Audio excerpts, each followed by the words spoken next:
시청자 여러분 안녕하십니까. 7시 뉴스 시작합니다. 헤어진 지 열흘 만에 전 여자친구를 찾아가 살해한 혐의로 30대 남성이 경찰에 체포됐습니다. 다시 만나달라는 요구를 거절하자 범행을 저지른 것으로 보입니다. 숨진 여성은 수개월 동안 스토킹과 또 폭행에 시달린 것으로 경찰 조사 결과 드러났습니다. 첫 소식 김아른의 기자가 보도합니다.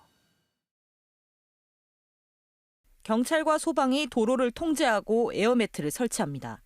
곧이어 옥상 난간에 앉아있던 30대 남성이 경찰에 체포됩니다. 헤어진 지 열흘 만에 전 여자친구에게 흉기를 휘둘러 살해한 혐의입니다. 남성은 범행 직후 오피스텔 옥상에서 뛰어내리려다 출동한 경찰에 의해 붙잡혔습니다. 경찰 조사에서 이 남성은 헤어진 여자친구에게 다시 만나자고 요구했다 거절당하자 범행을 저질렀다고 진술했습니다. 경찰은 남성이 오피스텔에 미리 들어가 있다 숨진 여성이 배달 음식을 받기 위해 문을 연 틈을 타 집안에 침입한 것으로 보고 있습니다.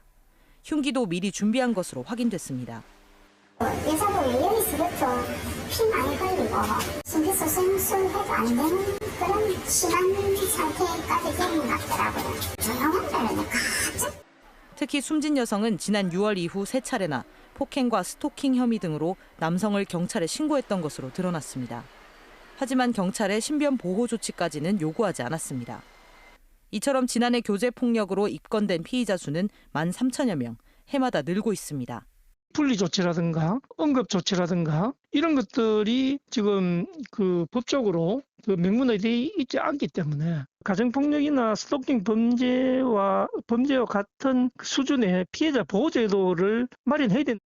경찰은 가해 남성에 대해 살인 혐의로 구속영장을 신청하고 계획 범죄 여부를 수사 중입니다. KBS 뉴스 김아른입니다.